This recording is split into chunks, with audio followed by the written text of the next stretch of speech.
Hello everyone, स्वागत है आप लोगों का डे नाइट स्टडी के ऑनलाइन लर्निंग प्लेटफॉर्म पे। तो हम लोग यूनिट 2 पढ़ रहे थे एग्रोनॉमी 111 में, जो कि हम लोगों का सिलेबस था crop nutrition, fertiliser, manure and nutrient use efficiency. तो अब तक हम लोगों ने कंप्लीट कर लिया है क्रॉप न्यूट्रिशन, फर्टिलाइजर, मैन्योर भी कंप्लीट हो गए थे। फर्टिलाइजर का कुछ बचा है, वो हम अब देखेंगे। फर्टिलाइजर का क्या बचा है, अब उसमें हम लोग कंपोजिशन पढ़ चुके थे, फर्टिलाइजर क्लासिफाई कर चुके थे। अब किस मेथड से हम फर्टिलाइजर का एप्लीकेशन करते हैं अपने फसल में, वो देखेंगे। चलिए, तो ये हमारा क्या होगा, लेक्चर 5 होगा। यूनिट सेकेंड का ये लास्ट लेक्चर रहेगा और इसमें यूनिट सेकेंड ओवर पूरा कंप्लीट हो जाएगा। ए टू जेड आप लोगों का सिलेबस यूनिट 2 में कंप्लीट हो जाएगा। क्रॉप न्यूट्रिशन हो चुका है, मैन्योर कंप्लीट है, फर्टिलाइजर चल रहा है, न्यूट्रिएंट यूज एफिशिएंसी अब चलने वाला है। ओके, तो ये हम लोगों का लास्ट लेक्चर होगा यूनिट 2 में। चलिए स्टार्ट करते हैं। तो इससे पहले हम लोगों ने पढ़ लिया था मिक्स्ड फर्टिलाइजर, पेन सेलेक्ट कर लेना। तो मिक्स्ड फर्टिलाइजर में हम लोगों ने क्या देखा था, मिक्स्ड फर्टिलाइजर में वैसे फर्टिलाइजर जिसमें एक से ज्यादा primary fertiliser, primary nutrients involve होंगे, उसे हम क्या कहेंगे, मिक्स्ड फर्टिलाइजर कहेंगे। अब है कंप्लीट फर्टिलाइजर, यानी कि क्या होंगे, complete fertiliser are the fertiliser which contain all the 3 primary nutrients. वैसे फर्टिलाइजर, वैसे उर्वरक जिसमें तीनों प्राइमरी पोषक तत्व उपलब्ध हो, उसे हम कहेंगे कंप्लीट फर्टिलाइजर। मैंने आपको प्रीवियस लेक्चर में भी बताया था कंप्लीट क्या होता है, कि जो पूर्ण हो, यानी उसमें कोई भी दोष ना हो, उसे हम कहते हैं कंप्लीट। तो जिसमें तीनों प्राइमरी न्यूट्रिएंट्स प्रेजेंट होंगे, उसे हम कहेंगे कंप्लीट फर्टिलाइजर। और जिसमें 2 या 2 से अधिक प्राइमरी न्यूट्रिएंट्स प्रेजेंट होंगे, उसे हम क्या कहेंगे, कॉम्प्लेक्स फर्टिलाइजर। और स्टेट फर्टिलाइजर वैसे फर्टिलाइजर होते हैं, वैसे उर्वरक होते हैं जिसमें केवल एक ही प्राथमिक पोषक तत्व क्या हो, उपलब्ध हो। समझ गए।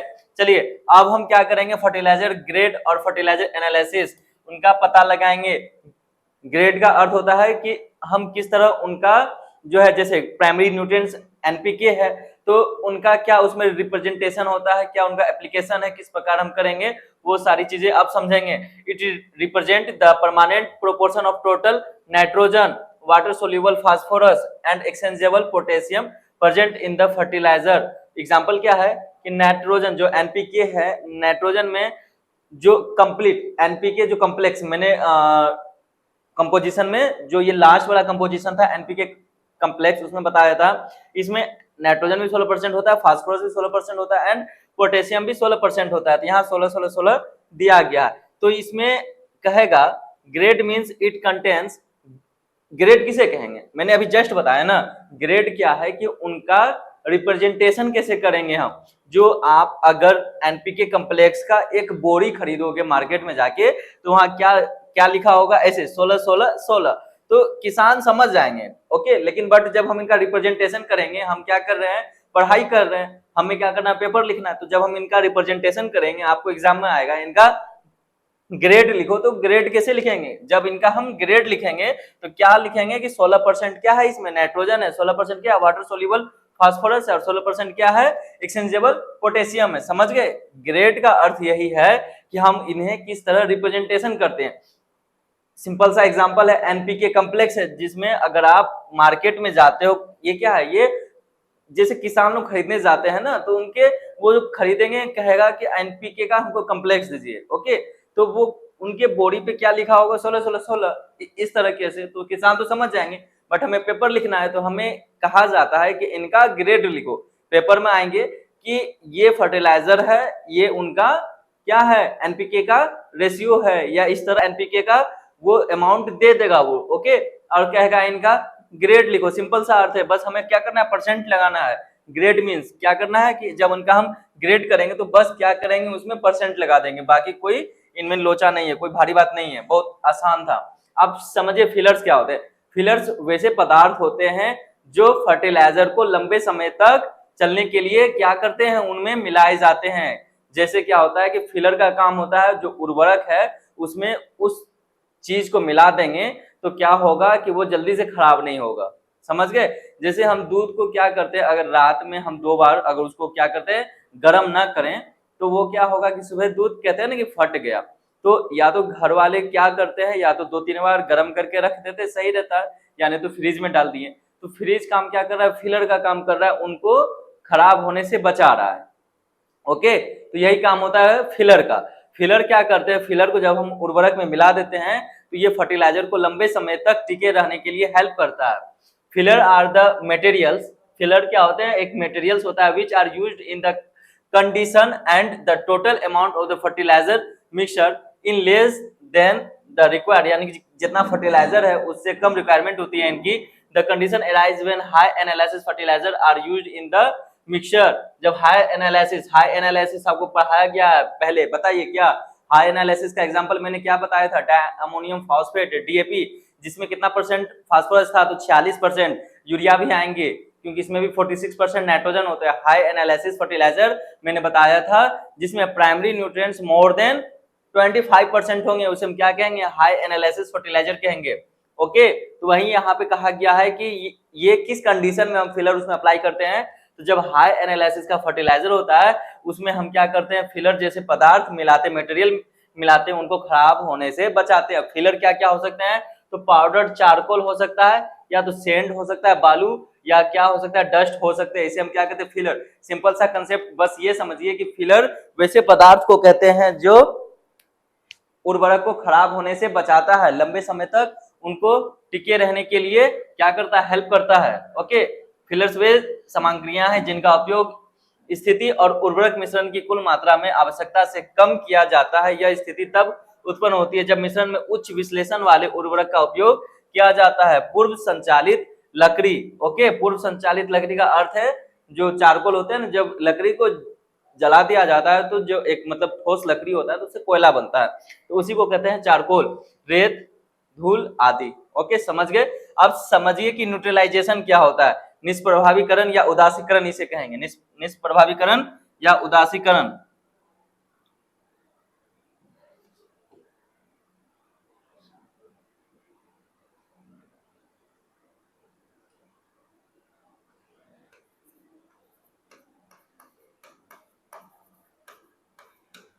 निष्प्रभावीकरण या उदासीकरण हम इसे कहेंगे न्यूट्रलाइजेशन को। इनका काम क्या होता है, न्यूट्रलाइज करने का काम होता है। अगर सॉइल एसिडिक है उसको क्या कर देगा, न्यूट्रलाइज करेगा। बेसिक है तो उसका काम क्या करेगा, न्यूट्रलाइज करेगा। अम्लीय है तो भी उसको उदासीन बनाएगा, क्षार है तो भी उदासीन बनाएगा। Neutralisation are the substances which are used to neutralise the residual acidity और basicity caused by the fertiliser. समझ गए, यानी कि उर्वरक द्वारा जो मृदा में अम्लीयता और क्षारीयता उत्पन्न की जाती है उसको उदासीन करने के लिए जो फर्टिलाइजर यूज किए जाएंगे, उपयोग किए जाएंगे, उसको हम क्या कहेंगे, न्यूट्रलाइजेशन कहेंगे। इसमें क्या हम यूज किए करते हैं, जो उर्वरक द्वारा एसिडिटी काउज हुआ है या बेसिसिटी काउज हुआ है उसको न्यूट्रलाइज करने के लिए हम लाइमस्टोन का उपयोग करेंगे और डोलोमाइट का यूज करेंगे। याद रखिएगा, बहुत अच्छा एग्जांपल है कि अगर आपसे वाइवा में पूछ लिया जाए, खास करके वाइवा में इतने एनालिटिकल क्वेश्चन पूछते हैं वो, अगर आप अच्छे जगह पढ़ाई कर रहे हो तो आपका जो वाइवा होगा ना, प्रैक्टिकल में जो वाइवा होता है 5 नंबर का वाइवा होता है आपका, तो वहां पे वो प्रोफेसर लोग ये चेक नहीं करते कि आप लोग कितने अच्छे से पढ़ के आए हो, पेपर में आपको 50 में 40 नंबर आ रहे हैं, नहीं, आपका कंसेप्ट कितना क्लियर है। जब मैं पढ़ा रहा था तो आपने कितनी पढ़ाई की है, तो वो एनालिटिकल क्वेश्चन पूछते हैं। वो पूछेंगे क्या कि न्यूट्रलाइजेशन क्या होता है, ये नहीं पूछेंगे। वो पूछेंगे कि न्यूट्रलाइजेशन मुझे करना है अपने सॉइल का, तो मैं किससे करूंगा, तो आप कहोगे कि सर मुझे न्यूट्रलाइजेशन करना है तो डोलोमाइट का यूज करेंगे और लाइमस्टोन का यूज करेंगे। टीचर समझ जाएंगे कि बच्चे का कंसेप्ट क्या है, क्लियर है। ओके, तो अगर वो टीचर ऐसा भी नहीं है कि आप इतना एनालिटिकल पूछेंगे कि जो मीडियम स्तर का जो स्टूडेंट होते हैं, जो मतलब ना तो ज्यादा अच्छे ना तो ज्यादा खराब, मतलब कि एवरेज स्टूडेंट हम जिसे कहते हैं, तो ऐसा ना हो कि उनसे भी ना बने। क्वेश्चन एक लेवल का बनता है, क्वेश्चन जब भी बनता है ना तो वो क्वेश्चन ऐसा बनाते हैं कि कम से कम 80% बच्चे क्या हो जाए, पास हो जाए। ओके, तो वो ऐसा भी रखेंगे कि किसी से पूछ लेंगे कि चलो न्यूट्रलाइजेशन क्या होता है मुझे यही समझा दो, तो एक तो ये हो गया। दूसरा क्या है कि वो पूछ लेंगे कि मुझे अपने सॉइल का न्यूट्रलाइजेशन करना है, मेरा सॉइल एसिडिक हो गया, क्या करें हम, उसमें क्या उपयोग कर सकते हैं, किसान को हम क्या सुझाव दे सकते हैं। तो सर हम उसमें लाइमस्टोन का यूज करेंगे जिससे हमारा सॉइल क्या होगा, वो उदासीन हो जाएगा, न्यूट्रलाइज हो जाएगा। या हम किसका यूज करेंगे, तो डोलोमाइट का यूज करेंगे। ओके, तो इससे क्या हो जाएंगे, उनके सॉइल उदासीन हो जाएंगे। चलिए आगे, आगे है कंडीशनर। कंडीशनर क्या होता है, जिस तरह हमारे घर में महिलाएं लोग क्या करती है, बाल में शैम्पू लगाने के बाद, शैम्पू आप लोग लगाते होंगे, तो शैम्पू लगाने के बाद क्या करती है ना कि वो कंडीशनर बाल में लगाती है। कंडीशनर का काम क्या होता है, एक्स्ट्रा शाइनिंग देना, उनको मॉइस्चराइज करना। तो वही काम है यहाँ फर्टिलाइजर में भी। तो conditioner are those material which are used maintain good physical condition. इनका काम क्या होता है कि उनके फिजिकल कंडीशन को गुड रखना। जिस तरह शैम्पू लगाने के बाद कंडीशनर लगाया जाता है बाल में एक्स्ट्रा शाइनिंग देने को, एक कहते हैं ना कि शाइनिंग आ रहा है, लचीलापन, तो उस टाइप का। तो यहाँ भी क्या है कि कंडीशनर का काम है कि फर्टिलाइजर के फिजिकल कंडीशन को बेस्ट रखने का उनका काम होता है। और द फर्टिलाइजर यानी कि फर्टिलाइजर के कंडीशन जो उनका फिजिकल कंडीशन है, फिजिकल कंडीशन हम क्या कहेंगे, मैंने आपको बताया था कि एनहाइड्रस अमोनिया क्या है, ये मोर हाइड्रोस्कोपिक होता है। समझिए हाइड्रोस्कोपिक क्या होता है। हाइड्रोस्कोपिक क्या होता है, इसमें एनहाइड्रस अमोनिया सबसे ज्यादा आते हैं, देन यूरिया आता है, ओके, उसके बाद डीएपी भी आते हैं लास्ट में। तो जो एनहाइड्रस अमोनिया है ये इतना ज्यादा हाइड्रोस्कोपिक होता है, अगर इसे हम क्या करें, हाइड्रोस्कोपिक का सिंपल सा हिंदी में ये समझिए, पसीजना। पसीजना समझते हो, जैसे मैं घर का एग्जांपल दे रहा हूँ, नमक आप लोग किचन में देखे होंगे। नमक क्या होता है कि जब डिब्बे में बंद होता है और उसमें मॉइस्चर चला जाए, अगर डब्बा का ढक्कन अच्छे से लॉक नहीं है, मॉइस्चर किसी तरह इंटर कर जाता है उसमें, नमक क्या होता है, वो पानी छोड़ने लगता है, नमक पसीजने लगता है। कोई लोग कहते हैं पसीजना, जो लोग जो कहते होंगे समझ जाइएगा। मेरा कहने का अर्थ क्या है कि नमक आप लोग देखे होंगे डब्बे में रहता है और वो क्या हो जाता है, वो पानी टाइप का हो जाता है। उनके जो ग्रेन्यूल्स होते हैं, ग्रेन्यूल्स मतलब जो उनके वो साइज होते हैं, उसको फर्टिलाइजर के केस में ग्रेन्यूल्स कहते हैं, ओके। तो जो उनके जो ग्रेन्यूल्स होते हैं, दाने होते हैं, वो क्या होते हैं, अपने साइज को छोड़ देते हैं, वो पानी टाइप के हो जाते हैं, इसको कहते हैं पसीजना। तो जब उनके अंदर मॉइस्चर चला जाता है ना, तो वो पसीजने लगते हैं। तो इन्हीं को रिलेट किया गया है क्या, हाइड्रोस्कोपिक। हाइड्रोस्कोपिक का अर्थ है कि सबसे ज्यादा हाइड्रोस्कोपिक क्या है, एनहाइड्रस अमोनिया। तो एनहाइड्रस अमोनिया को जब स्टोर किया जाता है, जो बड़े बड़े फर्टिलाइजर जो इन्वेस्टर होते हैं या फर्टिलाइजर जो मेकिंग करते हैं, बनाते हैं, फिर उनका क्या करते हैं, एक्सपोर्ट करते हैं, और फिर जो दुकानदार अपने दुकान में स्टॉक करते हैं उनका, तो आप लोग देखे होंगे ना कि उनको क्या करते हैं ना कि ज्यादा जो हाइड्रोस्कोपिक सॉरी ज्यादा जो ह्यूमिडिटी वाला सीजन होता है, उस टाइम में ना तो यूरिया का ना तो एनहाइड्रस अमोनिया का स्टॉक किया जाता है, नहीं, उनको तब जो है स्टॉक किया जाएगा। हल्का क्या होता है, जब ठंड वाला मौसम आता है ना, उस टाइम में यूरिया का स्टॉक मारा जाता है। स्टॉक का अर्थ है कि इकट्ठा बड़े पैमाने पे 200-500 बोरी स्टॉक कर लिए, आप किसान को हमें सेल करना है, ओके। तो उस कंडीशन में वो क्या करते हैं, पूरा अपने कमरे को क्या करते हैं, मॉइस्चर फ्री रखते हैं। मॉइस्चर फ्री अगर नहीं रखेंगे तो क्या होगा, अगर उनके बोरी में किसी भी तरह अगर मॉइस्चर पहुंच गया तो सारा का सारा यूरिया क्या हो जाएगा, उनका पानी हो जाएगा। सारा का सारा यूरिया पसीजना स्टार्ट कर देगा, और जब पसीजना स्टार्ट कर देगा, वो बोरी भींगी होगी, तो कोई भी किसान क्यों खरीदेगा भाई, हम पैसे दे रहे हैं आपको तो सामान अच्छा लेंगे ना, आपके पास नहीं हम दूसरे के पास जाएंगे। तो वही सिंपल सी बात है, इसको कहते हैं हाइड्रोस्कोपिक। तो एनहाइड्रस अमोनिया सबसे ज्यादा हाइड्रोस्कोपिक होता है, उसके बाद यूरिया होता है, लिख लीजिएगा। तो हाइड्रोस्कोपिक समझ गए क्या किसे कहते हैं, पसीजना। हाँ, एक सिंपल सा और एग्जांपल आपको दे रहा हूं। आप लोग अगर शूज खरीदते हो या आप लोगों ने स्लीपर भी खरीदा होगा, तो बॉक्स में आप लोगों ने देखा होगा छोटा सा पैकेट होता है, उसके अंदर नमक जैसा पार्टिकल होते हैं, ओके, ग्रेन्यूल्स होते हैं। तो वो जो छोटा सा जो होता है पॉकेट व्हाइट कलर का, इतने बड़ा, वो व्हाइट कलर का होगा, ओके, इस पे सिलिकेट लिखा होगा। इतना छोटा तो लिखाएगा भी नहीं इसमें,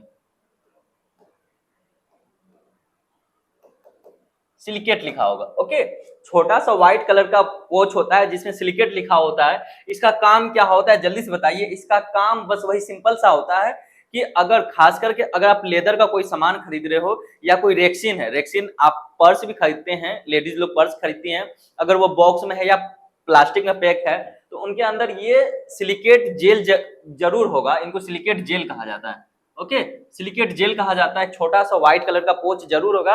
आप में से बहुत सारे लोग देखे होंगे, अगर आप शूज वगैरह भी खरीदी होंगी और अगर स्लीपर भी खरीदे होंगे या सैंडल वगैरह, तो उनके बॉक्स में ये सिलिकेट जेल रहता है, इनको सिलिका जेल भी कहते हैं, ओके। तो छोटा सा होता है, इनका काम बस यही होता है कि जब शोरूम में भी क्या होता है कि इनका स्टॉक किया जाता है जूते चप्पल वगैरह का, तो इनका काम होता है कि अगर किसी तरह ज्यादा ह्यूमिडिटी है, मॉइस्चर है, ज्यादा है एनवायरनमेंट में, तो मॉइस्चर क्या हो जाए, बॉक्स के अंदर इंटर न कर जाए। अगर इंटर भी कर गया तो इनका काम होता है वो सारे के सारे मॉइस्चर को एब्जॉर्ब कर लेगा। ये सारे के सारे मॉइस्चर इस पे आके एब्जॉर्ब हो जाएंगे।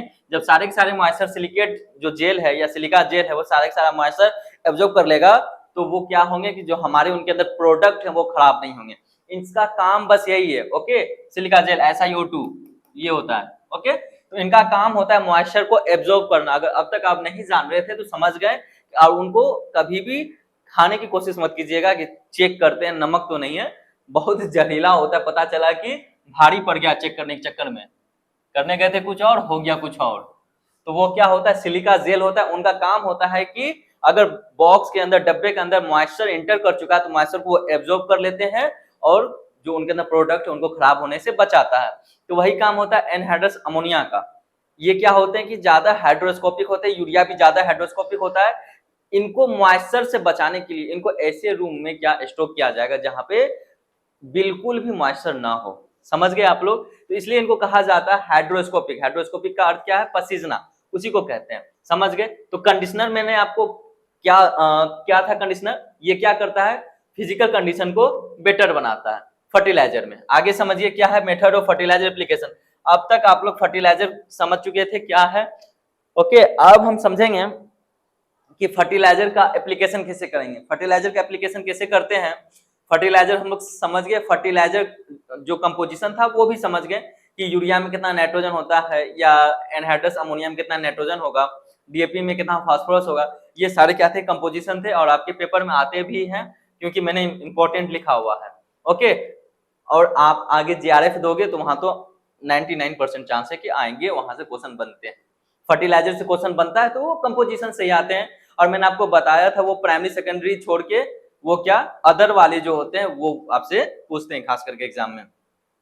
अब हम देखेंगे कि फर्टिलाइजर का एप्लीकेशन कैसे करते हैं। कोई भी किसान किस प्रकार से खेतों में अपने फर्टिलाइजर का एप्लीकेशन करता है।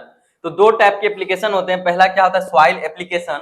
ओके, दूसरा होता है प्लांट एप्लीकेशन। सॉइल एप्लीकेशन क्या होता है, जो मृदा की सतह पे हम फर्टिलाइजर का एप्लीकेशन करेंगे उसे कहेंगे सॉइल एप्लीकेशन। और जो डायरेक्ट हम प्लांट में एप्लीकेशन करेंगे, पौधों पे एप्लीकेशन करते हैं, उसे कहते हैं हम क्या, प्लांट एप्लीकेशन। तो समझिए सॉइल एप्लीकेशन कितने प्रकार के फर्टिलाइजर एप्लीकेशन होते हैं। तो पहला होता है ब्रॉडकास्टिंग। ब्रॉडकास्टिंग किसे कहते हैं, ये सबसे प्राचीन और सबसे आसान विधि है उर्वरक एप्लीकेशन का, फर्टिलाइजर एप्लीकेशन का। इसमें किसान क्या करते हैं, आप लोग भी देखे होंगे, आप अगर आप लोग किसान फैमिली से हो तो आप लोगों को पता होगा, बस आप लोग वर्ड से नहीं समझ पा रहे हो। अभी मैं आपको बताऊंगा तो आप लोग समझ जाओगे कि अच्छा इसे ही ब्रॉडकास्टिंग कहते हैं। आप लोगों ने देखा होगा किसान क्या करते हैं, एक इतना बड़ा तसला लेते हैं या बट्ठल कुछ भी सामान लेते हैं जिसमें वो फर्टिलाइजर रखते हैं। फिर वो क्या करते हैं, उनको हाथ में पकड़ के एक मुट्ठी इस तरह फर्टिलाइजर लिए और इस तरह क्या करते हैं, वो अपने खेत में इस तरह एप्लीकेशन करते हैं, उनका छिड़काव करते हैं या बिरखाव, जो को आप छिड़काव करते हैं। किसान एक लाइन से चलेंगे और एक दिन में लगभग वो एक एकड़ खेत को वो फर्टिलाइजर का एप्लीकेशन कर देते हैं इस तरह। समझ गए? बहुत फास्टली करते हैं और उनका क्या क्या होता है ना कि मतलब उनको एक एक्सपीरियंस हो जाता है एप्लीकेशन करने का और यूनिफॉर्मली करते हैं। ओके, तो इस तरह जो एप्लीकेशन करते हैं किसान उनको कहते हैं ब्रॉडकास्टिंग मेथड। और सबसे प्राचीन और सबसे ज्यादा यूजफुल होने वाला एप्लीकेशन फर्टिलाइजर का यही एप्लीकेशन है, ब्रॉडकास्टिंग। समझ गए? इसमें किसान क्या करते हैं, एक तसला या जो भी कहिए, एक सामान जो भी है इस टाइप का है, इसमें फर्टिलाइजर है, मान लीजिए यूरिया है। किसान एक हाथ में इस, चलिए बट्ठल भी कहते होंगे आप लोग, बट्ठल। ओके, बट्ठल समझिए, बट्ठल में फर्टिलाइजर लेके किसान एक हाथ में बट्ठल पकड़े रहते हैं और दूसरे हाथ से एक मुट्ठी लिए फर्टिलाइजर यूरिया, इस तरह वो एप्लीकेशन करते हैं। इन्हीं को कहते हैं ब्रॉडकास्टिंग एप्लीकेशन। समझ गए? सबसे ज्यादा यूजफुल और मोस्ट एंशिएंट मेथड यही है। उसके बाद है ब्रॉडकास्टिंग एंड इनकॉर्पोरेशन। ये क्या होता है, समझिए इन दोनों में डिफरेंस क्या है। ब्रॉडकास्टिंग तो समझ गए, यहाँ भी ब्रॉडकास्टिंग है, यहाँ भी ब्रॉडकास्टिंग है। सेकंड है इनकॉर्पोरेशन। इनकॉर्पोरेशन में क्या होता है, किसान ब्रॉडकास्टिंग में क्या करते हैं, फर्टिलाइजर का इस तरह एप्लीकेशन करके छोड़ देते हैं, बस हो गया। और पानी क्या करते हैं, वो इरिगेशन कर देते हैं, जिससे ग्रेन्यूल्स क्या होते हैं वाटर में घुल के वो सॉइल सरफेस के अंदर चले जाते हैं, इससे प्लांट अपटेक कर लेता है। बट ब्रॉडकास्टिंग इनकॉर्पोरेशन में क्या होता है, फर्टिलाइजर का एप्लीकेशन कर देंगे ब्रॉडकास्टिंग मेथड से, देन उसके बाद किसान क्या करते हैं, खुरपी से या कुदाल से उनको क्या करते हैं, सॉइल में मिलाते हैं। ओके, सॉइल में मिलाते हैं। ये क्या है, एक फील्ड है किसान का, इसमें उन्होंने क्या किया, ब्रॉडकास्टिंग किया। तो फर्टिलाइजर इस तरह इस पे बिखरा पड़ा है। ओके, फर्टिलाइजर इस पे इस तरह बिखरा पड़ा है, यहाँ पे पौधे हैं, ठीक है। ओके, समझ गए। किसान ब्रॉडकास्टिंग किया है और पौधों के आसपास जड़ में इधर उधर क्या है, सारे के सारे फर्टिलाइजर पड़े हुए हैं। अब किसान क्या करता है, खुरपी या कुदाल से उनको मिलाने की कोशिश करता है, मतलब मिट्टी पलटना स्टार्ट करता है। जब मिट्टी पलटेगा तो क्या होंगे कि नीचे का जो मृदा है, मिट्टी है, वो ऊपर आएगा और ऊपर का फर्टिलाइजर वो नीचे चला जाएगा। तो इनसे क्या होता है कि फर्टिलाइजर जो यूज है वो ज्यादा बढ़ जाता है। इसी को कहते हैं use efficiency, nutrition use efficiency, हम इन्हीं को कहते हैं। जो लास्ट टॉपिक था हमारा न्यूट्रिशन यूज इफिशियंसी, इन्हीं को कहा जाता है कि किस तरह हम फर्टिलाइजर का जो एप्लीकेशन करते हैं उससे से ज्यादा न्यूट्रिशन क्या हो, यूज हो, वेस्ट ना हो। सिंपल सा था, ब्रॉडकास्टिंग करके हमने छोड़ दिया, उसके बाद हमने क्या कर दिया, इरिगेशन कर दिया उसे। जो ग्रेन्यूल्स थे फर्टिलाइजर के वो सॉइल सरफेस पे ही है, मतलब हो सकता है कि फर्टिलाइजर जो है वो सॉइल सरफेस के अंदर ना जा पाए, तो इनसे प्लांट उनको अपटेक नहीं कर पाएगा। बट सेकंड क्या है कि इनकॉर्पोरेशन कर दे, मतलब कुदाल या खुरपी से हम मिट्टी को क्या कर दे, पलट दें। ठीक है, नीचे का मिट्टी ऊपर कर दे, ऊपर का मिट्टी नीचे चला जाएगा। तो इसमें क्या हो जाएंगे, जो फर्टिलाइजर सॉइल सरफेस पे थे वो सारे के सारे फर्टिलाइजर क्या हो जाएंगे, सॉइल के अंदर चले जाएंगे। ओके, और इनके बाद जब वो सॉइल के अंदर चले जाएंगे तो फिर उनको प्लांट आसानी से अपटेक कर पाएगा। समझ गए आप कि इनकॉर्पोरेशन क्या है, ब्रॉडकास्टिंग समझ गए। जो ये सबसे प्राचीन विधि है और सबसे ज्यादा उपयोग किए जाने वाला विधि यही भी है। आपके घर में अगर आप किसान फैमिली से हो, आप पापा से पूछिएगा, दादा से पूछिएगा, यही विधि वो यूज करते होंगे। और आगे अब जो है वो क्या करते हैं कि बहुत सारे किसान इनकॉर्पोरेशन भी करते हैं, मैक्सिमम जगह इनकॉर्पोरेशन करते हैं। आप जब पूछिएगा तो वो कहेंगे हाँ इसी तरह करते। जब आप समझाइएगा, दादाजी ये बताइए आप लोग क्या करते हैं कि खाद इस तरह छींट देते हैं, तो कहेंगे हाँ छींट देते हैं। फिर पूछेगा कि आप लोग उसको फिर कुदाल से पलटते भी हैं, मिट्टी ऊपर का मिट्टी अंदर भी करते हैं जिससे कि खाद अंदर चला जाए, तो वो कहेंगे हाँ ऐसा करते हैं। तो आप कहिएगा जी आज हम यही पढ़ के आए थे, आज मुझे पता चल गया। ओके, तो ये होता है ब्रॉडकास्टिंग एंड इनकॉर्पोरेशन। आगे समझिए क्या है बेंड प्लेसमेंट। बेंड प्लेसमेंट भी क्या है, फर्टिलाइजर एप्लीकेशन की विधि है। इसमें बेसिकली क्या किया जाता है, बेंड प्लेसमेंट समझिए। ये क्या है, फील्ड है। घनश्याम जो है किसान है, उनका ये फील्ड है। ये उनका क्या है, जो प्लांट लगा है उनका रो है, मेर जिसे कहते हैं ना, वही है। तो जो घनश्याम किसान है वो इस रो पे इस तरह लगाया हुआ है अपने फसलों को। अगर कहीं भी समझने में दिक्कत हो आप लोगों को, तो जो मैं फिगर से एक चार्ट बना के समझाता हूं ना, तो आप लोग भी क्या कीजिए कि उसमें एक चार्ट बना लीजिए अपने नोटबुक में, जिससे क्या हो जाए आप लोगों को जब एग्जाम के टाइम में, खास करके क्या होता है ना कि अगर आपको ये समझ में नहीं आता है कि ये मैंने क्या पढ़ा था, और अगर आपके दिमाग से वो स्किप कर जाए, तो फिगर ऐसा चीज है कि आप एक बार देख लोगे ना तो आपको सारा का सारा कंसेप्ट क्लियर हो जाएगा। अच्छा इसमें ये है, बाद में आपको पढ़ने की जरूरत भी नहीं पड़ेगी, आप बस वो देख के पेपर देने जाओगे तो आपको वहां पे एग्जाम में याद आ जाएंगे कि मैंने क्या बताया था आपको। ठीक है, तो डायग्राम भी आप लोगों को ड्रॉ कर लेने हैं जो मैं बताऊंगा। जैसे आगे आपको मिलेंगे बेंड प्लेसमेंट जो है पूरा उनका डेफिनेशन मिलेगा, उनके बगल में आप क्या कीजिएगा या नीचे ये वाला डायग्राम आप लोग ड्रॉ कर लीजिएगा।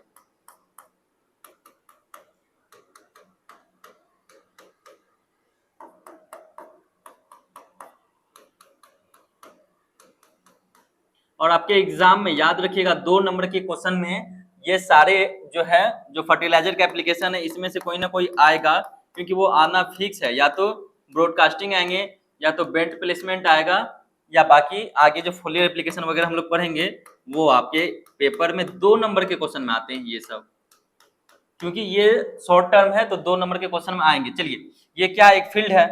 ओके, फील्ड में पौधे लगे हुए हैं। अब हमें क्या करना है, बेंड प्लेसमेंट करना है, यानी कि फर्टिलाइजर का एप्लीकेशन करना है। ना तो ब्रॉडकास्टिंग द्वारा करना है, ना तो ब्रॉडकास्टिंग इनकॉर्पोरेशन द्वारा करना है। हमें तीसरा विधि अपनाना है, बेंड प्लेसमेंट। सबका देखिए, सबसे पहले आया था ब्रॉडकास्टिंग, फिर आया उसमें थोड़ा सा उसको इंप्रूव किया गया, इनकॉर्पोरेशन कर दिया गया। ब्रॉडकास्टिंग भी सही मेथड था, बट इससे ज्यादा यूज, मतलब जो प्लांट द्वारा न्यूट्रिएंट्स यूज किए जाते हैं उनको यूजफुल किया जाता। प्लांट जो उस न्यूट्रिएंट्स को अपटेक करते वो कम हो रहे थे। कहते हैं ना कि हमें जो है पर डे कितना पानी पीना चाहिए, 4 से 5 लीटर। क्या हम पीते हैं? नहीं पीते हैं, बीमार पड़ते हैं, डॉक्टर यही रिकमेंडेड करेंगे, 4 दिन पिएंगे फिर नहीं पिएंगे। तो क्या है कि पानी हमारे पास रखा हुआ है बोतल में। आप जितने लोग बाहर पढ़ रहे हो, आप लोग रूम लेके रहते होंगे, तो पानी जो है आपके बोतल में आपके पास रखा हुआ है। तो ये बताइए, रखे रहने से वो आपके अंदर चला जाएगा क्या? नहीं ना। तो वही सिंपल सी बात है, फर्टिलाइजर सॉइल सरफेस पे रखा हुआ है, क्या वो प्लांट की जो रूट्स है उनको अपटेक कर पाएंगे? नहीं। जब तक हम पानी को पिएंगे नहीं तो हम उसको यूटिलाइज नहीं करेंगे। उसी तरह जब तक फर्टिलाइजर प्लांट के रूट्स तक नहीं पहुंचेगा तो क्या उनको प्लांट अपटेक कर पाएगा, उनको यूटिलाइज करेगा? नहीं करेगा। तो सिंपल सा मेथड है। जो साइंटिस्ट थे वो तरह तरह के एक्सपेरिमेंट करके वो न्यू मेथड बनाते गए। तो सबसे पुराना मेथड था, किसान उस टाइम में इतना वो डिस्कवर नहीं था कि किसान को पता होता, किसान को जैसे समझ में आया वो उस तरह से फर्टिलाइजर का एप्लीकेशन करना स्टार्ट कर दिए। फिर उनको भी नॉलेज हुआ कि इस तरह क्या है कि फर्टिलाइजर जितना मांग है, धान की खेती कर रहे हैं, जितना मांग है यूरिया को उतना दे रहे हैं, फिर भी अच्छा उपज नहीं हो रहा है। तो किसान समझ गया कि फर्टिलाइजर तो दे रहे हैं बट ये ले नहीं पा रहा है, अपटेक नहीं कर पा रहा है, कहीं ना कहीं तो मिस्टेक है। फिर वो क्या करने लगे, उनको और इम्प्रूव किए, इनकॉर्पोरेशन कर दिए, मिट्टी में मिला दिए। इससे हुआ क्या, पहले विधि से दूसरे विधि में अच्छा उपज थोड़ा सा बढ़ गया। ओके, तो इनको हम क्या कहने लगे, इनकॉर्पोरेशन। फिर आगे चल के बेंड प्लेसमेंट आया। अब ये समझिए बेंड प्लेसमेंट क्या होता है, समझ रहे हो मैं जो समझाना चाह रहा हूँ? ये सारे एप्लीकेशन है, फर्टिलाइजर के एप्लीकेशन के मेथड हैं, जिनका एक ही उद्देश्य है कि जो न्यूट्रिएंट्स है फर्टिलाइजर में, जो न्यूट्रिएंट्स है एनपीके है, वो यूज एफिशिएंसी बढ़ जाए। ओके, अगर यूरिया का एप्लीकेशन कर रहे हैं ब्रॉडकास्टिंग से, तो नाइट्रोजन का यूज एफिशिएंसी मान लीजिए 100 केजी एप्लीकेशन कर रहे हैं, उसमें 40 केजी नाइट्रोजन है, 20 केजी ही पौधे उसका यूज कर पा रहे हैं, 26 केजी तो वेस्ट हो गया। फिर हम ब्रॉडकास्टिंग इनकॉर्पोरेशन कर दिए तो इसे 30 केजी यूज हुआ, 16 केजी वेस्ट हुआ, 10 केजी और यूज बढ़ गया। तो बस एक ये क्या है, उद्देश्य है कि किस तरह हम जो न्यूट्रिएंट्स के यूज एफिशिएंसी है उनको बढ़ा दें, फर्टिलाइजर के न्यूट्रिएंट्स यूज एफिशिएंसी को बढ़ा दें। तो उसी तरह दो विधि आप लोग पढ़ चुके हैं। अब तीसरा विधि क्या है, बेंड प्लेसमेंट। इसमें समझिए क्या किया जाता है बेंड प्लेसमेंट में। फर्टिलाइजर के न्यूट्रिएंट्स यूज एफिशिएंसी को बढ़ाने के लिए किसान क्या करते हैं, इनके पास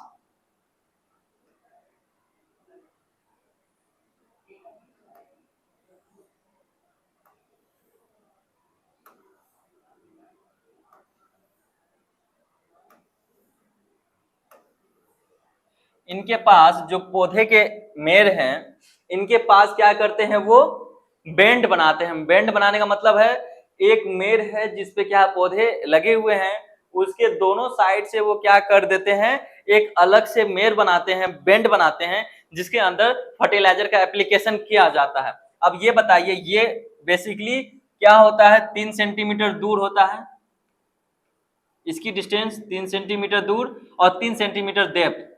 ओके, 3 सेंटीमीटर दूर और 3 सेंटीमीटर गहरा बेंड बनाया जाता है, जिसमें फर्टिलाइजर का एप्लीकेशन किया जाता है दोनों साइड। ज्यादा फर्टिलाइजर है तो दोनों साइड करेंगे, कम है तो सिंगल साइड करेंगे। ये पौधों के डिमांड पे होगा। अगर फर्टिलाइजर कम एप्लीकेशन करना है तो बस सिंगल बेंड बनाएंगे, अगर ज्यादा करना है, ज्यादा अगर उनकी यूज एफिशिएंसी है तो हम दोनों साइड बनाएंगे। तो इससे क्या होगा, जब पौधों के जड़ के पास बेंड बनाए जाएंगे, उनमें एप्लीकेशन किया जाएगा, तो डायरेक्ट फर्टिलाइजर कहां जाएगा, तो पौधों के जड़ के पास जाएगा और पौधे उन्हें आसानी से अपटेक कर पाएंगे। समझ गए? इन्हीं को कहते हैं बेंड प्लेसमेंट।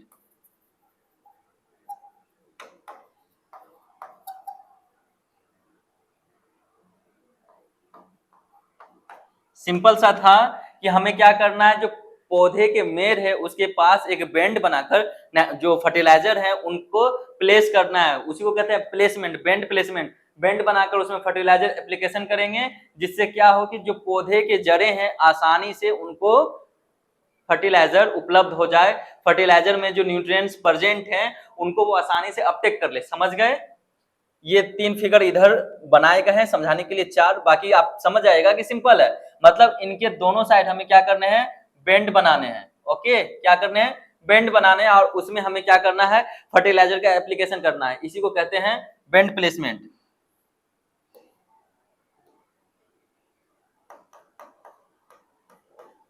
ओके, चलिए टॉपिक पे आते हैं। तो ये था हम लोगों का बेंड प्लेसमेंट। समझ गए बेंड प्लेसमेंट क्या होता है? आप समझिए कि पॉइंट प्लेसमेंट। पॉइंट प्लेसमेंट भी सेम उसी तरीके से होता है, बस इसमें क्या होते हैं कि ये खेत है,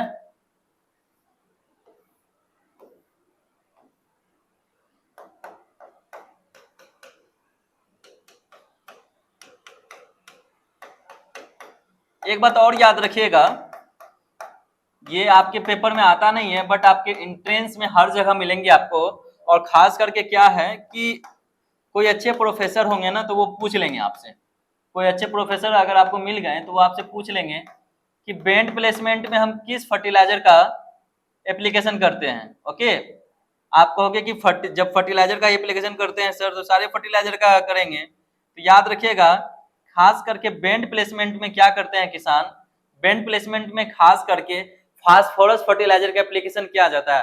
फास्फोरस फास्फोरस का एप्लीकेशन खास करके बेंड प्लेसमेंट में किया जाता है। ओके, होता क्या है ना, मैंने बताया था आप लोगों को कि प्लांट्स में फोलियर एप्लीकेशन किया जाता है बोरोन और कैल्शियम का, और ये क्या होता है लेस मोबाइल या इमोबाइल न्यूट्रिएंट्स होते हैं, यानी कि ये स्थिर पोषक तत्व होते हैं, ये एक जगह से दूसरे जगह नहीं जा सकते, तो इनका क्या होता है फोलियर एप्लीकेशन किया जाता है, जिसे हेड एप्लीकेशन भी कहते हैं, यानी कि ये पौधे हैं, ये प्लांट्स है, इनके ऊपर से हम स्प्रे करेंगे बोरोन, जो बोरोन का फर्टिलाइजर होगा या कैल्शियम का फर्टिलाइजर होगा, जैसे कैल्शियम साइनाइड 21% क्या था, नाइट्रोजन था, 39% कैल्शियम था, तो एप्लीकेशन कर रहे हैं ऊपर से हम, ओके ऊपर से स्प्रे कर रहे हैं, तो इसे हम क्या कहेंगे ओवरहेड भी कहेंगे, क्योंकि प्लांट के हेड के ऊपर से कर रहे हैं। दूसरा क्या कहते हैं फोलियर स्प्रे कहते हैं इनको। ओके, तो ये क्या होते हैं इमोबाइल होते हैं, प्लांट्स में इमोबाइल होते हैं, यानी कि ऊपर की पत्तियों पे पाए जा रहे हैं, तो ये ऊपर से नीचे कभी नहीं जाएगा, इतना ये क्या होता है आलसी होता है। आप लोग एक वो सुने होंगे ना, एक पेपर में आया कि एग्जामिनर ने कहा कि आलस क्या होता है इसके बारे में लिखो, तो उसके पास एक अच्छा सा वो दिमाग में आया आइडिया, तो वो क्या किया 32 पेज का होता है एग्जाम में पेपर इंटर में, तो 31 पेज छोड़ दिया, लास्ट के पेज में लिख दिया यही आलस है, उसका भी कहना सही था, बहुत बड़ा आलसी था। ओके, तो वही है कि ये इतना आलसी है कि ऊपर की पत्तियों पर पाए जाते हैं जो न्यूली बर्ड होते हैं, जो न्यूली बर्ड निकलते हैं, जो न्यूली पत्तियां निकलती छोटी छोटी उस पे, ओके वो ऊपर से नीचे नहीं जाता, इसलिए इनका फोलियर एप्लीकेशन किया जाता है ऊपर से, और इनकी रिक्वायरमेंट ऊपर ही होती है। समझ गए, तो ये क्या था कि इमोबाइल होते हैं प्लांट में, तो दो टाइप्स के इमोबाइल होते हैं, एक प्लांट में होता है, दूसरा कहाँ होता है, रुक जाइए, एक प्लांट में होता है, दूसरा सॉइल में होता है।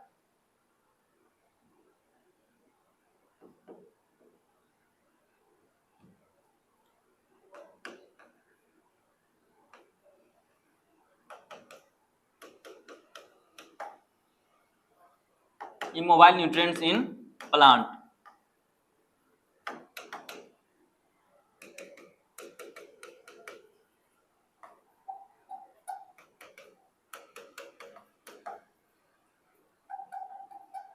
अरे यार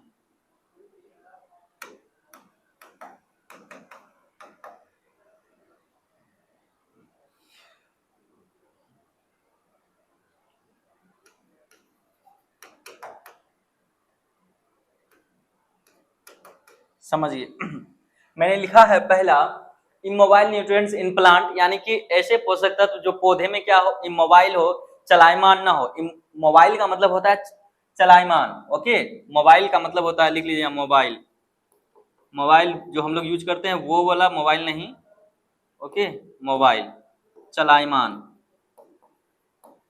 और अगर इमोबाइल है तो अचलायमान, ओके जो एक जगह से दूसरी जगह मूव ना कर सके। तो दो टाइप्स के इमोबाइल होते हैं, एक जो पौधों में क्या होता है इमोबाइल होता है, एक जगह से दूसरी जगह वो नहीं जाते हैं, और दूसरा होता है सॉइल में। तो आपको प्लांट का पता है, मैंने बता दिया है बोरोन और कैल्शियम, याद रखिएगा बहुत इंपॉर्टेंट है। उसके बाद है immobile, immobile nutrients in soil, ऐसे न्यूट्रिएंट्स हैं जो मृदा में क्या है इमोबाइल होता है, तो इसको आपको याद रखना है फास्फोरस और जिंक, यानी कि जितने भी फास्फोरस के फर्टिलाइजर होंगे, जैसे क्या होता है ना, ये फास्फोरस जो फर्टिलाइजर है H2PO4 HPO4 ओके और PO4, इसमें क्या H2PO4 माइनस HPO4 2 माइनस और HPO4 3 माइनस, जो फास्फोरस फर्टिलाइजर है वो ये तीन फॉर्म में क्या होते हैं अवेलेबल होते हैं। तो इसको कैसे याद रखा जाए समझिए। यहाँ हाइड्रोजन कितने हैं, 2 हैं, तो सिंगल माइनस है, एक हाइड्रोजन हट गया, रिप्लेस हो गए, तो एक और माइनस आ गया, और यहाँ पे दोनों हाइड्रोजन हट गए, तो 2 हाइड्रोजन का जो पॉजिटिव चार्ज था, 2 पॉजिटिव हटेगा तो 2 निगेटिव और आ जाता है। ओके, तो फास्फोरस के जितने भी क्या है फॉर्म है, वो इस फॉर्म में फास्फोरस के फर्टिलाइजर प्रेजेंट होते हैं। मोस्टली यूजफुल जो फास्फोरस का फॉर्म है, जो फर्टिलाइजर यूजफुल है, ज्यादा प्लांट अपटेक करता है, वो ये फॉर्म है। ओके, इस फॉर्म में प्लांट क्या करता है, सबसे ज्यादा फर्टिलाइजर यूज करता है, H2PO4 माइनस। इस फॉर्म में फर्टिलाइजर जो न्यूट्रिएंट्स हैं फास्फोरस, ओके, इस फॉर्म में जो फर्टिलाइजर होंगे उनका अपटेक जो है प्लांट सबसे ज्यादा करता है, सबसे ज्यादा यूज करता है। अब एक बात और है, वैसे तो दो न्यूट्रिएंट्स है, बट होता क्या है ना कि हमें जब हम पढ़ाई करते हैं 2-4 दिन तक याद रहता है, 5 दिन तक याद रहता है, महीनों तक याद रहता है, बट हो जाए कि अचानक आपसे कोई पूछ ले, आपके पेपर में आ जाए, एंट्रेंस में अगर आप जब JRF दोगे या कोई पूछ ले 1 साल के बाद, तो इसे कैसे याद रखा जाए कि कौन सॉइल में इमोबाइल है और कौन प्लांट्स में इमोबाइल है, क्योंकि ये क्या है आपके लिए बहुत ही ज्यादा इंपॉर्टेंट है। कैसे याद रखा जाए, तो जो सिंपल सा ट्रिक है, मेरा जो सिंपल सा ट्रिक है, पहला तो ये कि आपको याद रखना है कि प्लांट में सिंपल सा है कि इमोबाइल है बोरॉन और कैल्शियम। सॉइल में याद रखिएगा, इसका ट्रिक है पिजन। क्या है, पिजन। पिजन, पी से पी, जन से जेडन। व्हाट्सएप लैंग्वेज है ना, जैसे हम लोग व्हाट्सएप पे मैसेज करते हैं, क्या क्या लिखते हैं, क्या क्या, ये क्या, उसी तरह यहाँ पे क्या है, जन से। अब हमें क्या क्या लिखना है, जन लिखना है, तो हम क्या लिख देंगे, जेडन, जन, हो गया। ओके, तो उसी तरह ये क्या है, पिजन है।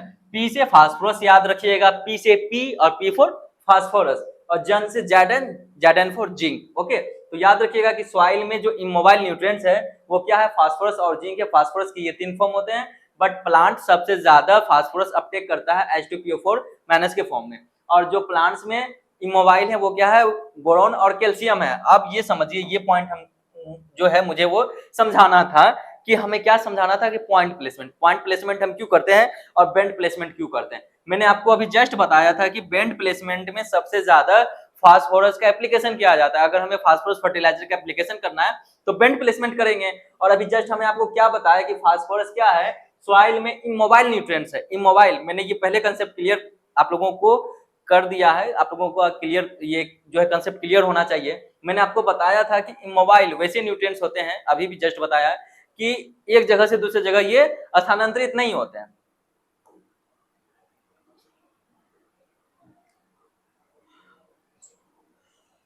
यार इस पेन में मजा नहीं आ रहा, आप लोग बता भी नहीं दो मजा आ रहा है या नहीं आ रहा है। चलिए ये पेन यूज करते हैं, ये लगता भी है ना कि प्लांट है हमारा। समझिए ये क्या है, प्लांट्स हैं। ओके, इनको क्या चाहिए, फास्फोरस चाहिए। अगर हम फास्फोरस फर्टिलाइजर क्या करते हैं, यहाँ पे एप्लीकेशन करते हैं इनका, तो ये 100% ये सॉइल सरफेस से सॉइल के अंदर कभी नहीं जाएगा। इतना ये क्या आलसी है, मैंने पहले बताया इमोबाइल का मतलब एक जगह से दूसरी जगह वो नहीं जाएगा। तो किसान क्या करते हैं, जो भी फास्फोरस युक्त फर्टिलाइजर होते हैं, उर्वरक होते हैं, उनको सॉइल सरफेस के अंदर प्लांट रूट्स के पास इनका एप्लीकेशन किया जाता है, जिससे क्या करे कि प्लांट्स खुद वहां मूव करके, जो प्लांट्स की जड़ें हैं, जड़ों में क्या होता है, छोटे छोटे रेशे पाए जाते हैं। ओके, जिनसे वो क्या करते हैं, एब्जॉर्ब करते हैं मॉइस्चर और फर्टिलाइजर वगैरह को, न्यूट्रिएंट्स वगैरह को। ओके, जिनको हेयर कहते हैं ना, तो इसमें छोटा छोटा क्या होता है, इस तरह हेयर होता है। तो ये हेयर के थ्रू क्या करेंगे, ये इन न्यूट्रिएंट्स को एब्जॉर्ब कर लेंगे। इसीलिए फास्फोरस का बेंड प्लेसमेंट किया जाता है। अब आप समझेंगे पॉइंट प्लेसमेंट भी क्या होता है। तो पॉइंट प्लेसमेंट का भी अर्थ यही है, उसमें भी फास्फोरस का ही एप्लीकेशन किया जाएगा, क्योंकि ये जो फास्फोरस और जिंक फर्टिलाइजर है ये इमोबाइल है सॉइल में, यानी कि जहां डालेंगे वही रह जाएगा। अगर इसे हम प्लांट के रूट्स तक नहीं पहुंचाएंगे तो प्लांट इसे अपटेक नहीं करेगा। इसलिए ये क्या है कि जहां डालेंगे वही रह जाएगा। इसलिए खास करके बेंड प्लेसमेंट में किसका यूज किया जाता है, तो फास्फोरस का, फास्फोरस युक्त फर्टिलाइजर का। एग्जाम्पल भी याद रख लीजिए, इसमें क्या है कि फास्फोरस युक्त फर्टिलाइजर। बेंड प्लेसमेंट किसका करते हैं, राइटिंग बहुत कोशिश करते हैं कि अच्छे से लिखें यहाँ पे, फास्फोरस युक्त उर्वरक। ओके, बेंड प्लेसमेंट हो या क्या हो, पॉइंट प्लेसमेंट हो, दोनों में क्या करते हैं कि फास्फोरस युक्त फर्टिलाइजर का एप्लीकेशन करते हैं।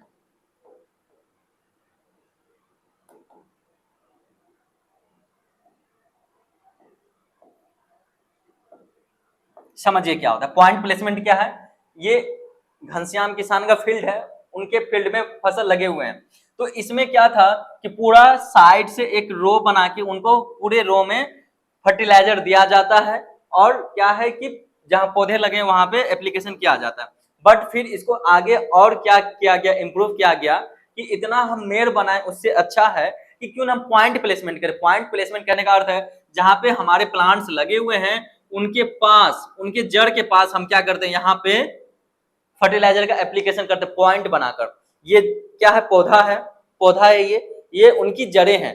तो हम इनके चारों बगल क्या करते हैं, मट्टी हटाकर फर्टिलाइजर का एप्लीकेशन कर दिए, मट्टी डाल दिए उस पर, तो ये क्या हो गया, पॉइंट हो गया। ओके, लेकिन अब यहाँ से वहां तक प्लांट लगा हुआ है, वहां से यहाँ तक हम क्या करेंगे, एक मेड़ बनाएंगे, मट्टी हटाएंगे, फिर उसमें फर्टिलाइजर देंगे, फिर उसको ढक देंगे, इसको क्या कहेंगे, bend placement. But point placement क्या है, एक प्लांट यहाँ पे है, ओके, एक पेन और मैं ले लूं, समझिए, एक प्लांट यहाँ पे है, दूसरा प्लांट यहाँ पे है, ठीक है।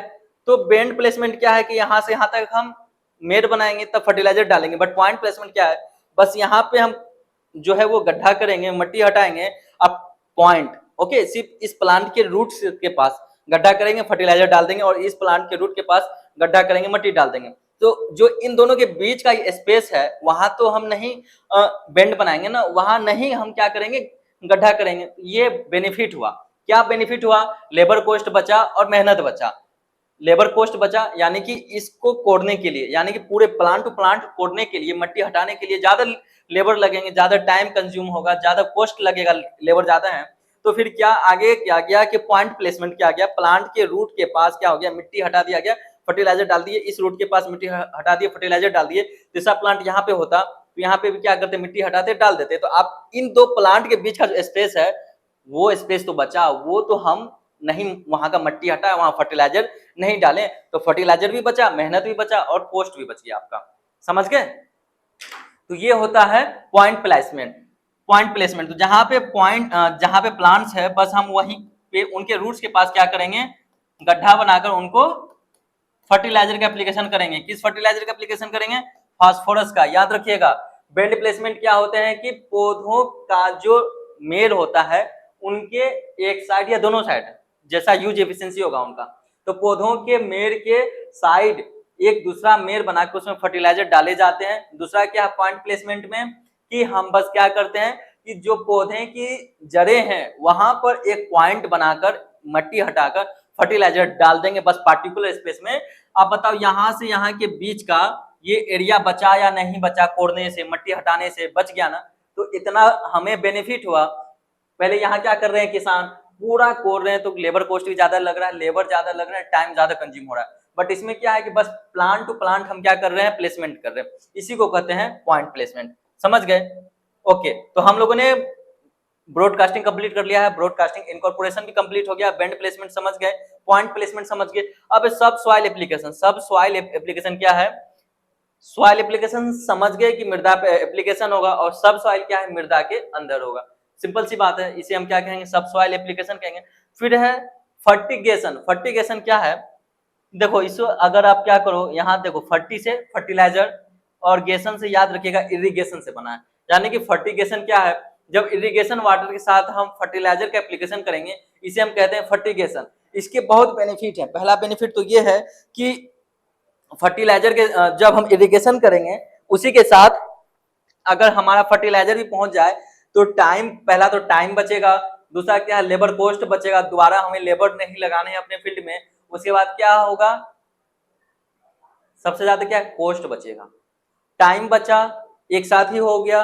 दूसरा क्या है, लेबर कॉस्ट बचा, और ज्यादा जब लेबर नहीं लगेगा तो लेबर कॉस्ट बचेगा ही, तो उसे हम कहते हैं फर्टिगेशन।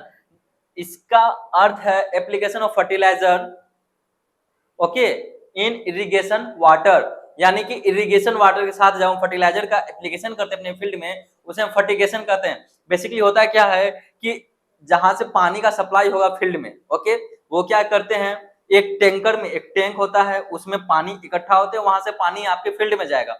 तो उस टैंकर में टाइम टू टाइम ऊपर एक डब्बा रख दिया जाता है, जिससे 2 बूंद 3 बूंद जितना उनका टॉक्सिसिटी होता है, जितना उनका पावर है फर्टिलाइजर का, टाइम टू टाइम उसमें एक एक बूंद मान लीजिए गिर रहा है। ओके, मान लीजिए 1000 लीटर में हमें चाहिए 100 ml फर्टिलाइजर, उसमें क्या, हाँ इसमें एक बात और याद रखिएगा, फर्टिगेशन में हम किस फर्टिलाइजर का एप्लीकेशन करते हैं, तो लिक्विड फर्टिलाइजर का, ग्रेन्यूल्स का नहीं, वेटेबल पाउडर भी नहीं, ग्रेन्यूल्स जो दाने के फॉर्म में होते हैं उसका नहीं, वेटेबल पाउडर जो पाउडर के फॉर्म में होते हैं उसका भी नहीं, किसका करते हैं, तो लिक्विड फर्टिलाइजर जो लिक्विड में होंगे, तरल द्रव, ओके, जो लिक्विड में होंगे, यानी कि जिससे वो पानी में आसानी से घुल जाए। ओके, तो 1000 लीटर में हमें चाहिए 100 ml चाहिए हमें क्या, फर्टिलाइजर उसमें मिलाने हैं, तो 1000 लीटर का टैंक होगा, उसमें हम क्या करेंगे, उतना 100 ml मिला देंगे, उसके बाद उसका एप्लीकेशन कर देंगे फील्ड में, फिर 1000 फिर एप्लीकेशन, इस तरह क्या आ जाता है फर्टिगेशन। समझ गए, फर्टिगेशन क्या है, इरिगेशन वाटर के साथ फर्टिलाइजर का एप्लीकेशन करना ही फर्टिगेशन कहलाता है। ओके, क्लियर हो गया होगा। अब आगे समझिए, प्लांट एप्लीकेशन में एक है रूट डिपिंग, दूसरा है फोलियर। फोलियर तो समझ गए आप लोग, यही समझा रहा हूं उस टाइम से। फोलियर क्या है, प्लांट को ऊपर से स्प्रे करना, ओवरहेड करना, वही फोलियर है। अब समझिए रूट डिपिंग क्या है, जब हम पौधों का ट्रांसप्लांटिंग करते हैं, बहुत सारे ऐसे पौधे जिनका हम ट्रांसप्लांटिंग करते हैं, और बहुत सारे पौधे जो डायरेक्ट मेन फील्ड में लगाए जाते हैं, जैसे क्या, जैसे क्या है, प्याज समझ रहे हो, ओनियन, इनका ट्रांसप्लांटिंग किया जाता है, पहले नर्सरी में तैयार किया जाता है, फिर उनको मेन फील्ड में लगाया जाता है। जैसे राइस, उनका ट्रांसप्लांटिंग किया जाता है, नर्सरी लगाया जाता है, फिर मेन फील्ड में ट्रांसफर किया जाता है। तो जब इनको मेन फील्ड में ट्रांसफर करते हैं, तो उससे पहले क्या करते हैं, जो इनके प्लांट होते हैं उनका एक वो बनाया जाता है, बंच ग्रुप बनाया जाता है, इतना राइस है, ऊपर उनके मुंह को बांध दिया जाता है और नीचे उनका जड़ होता है। ओके, इस तरीके से।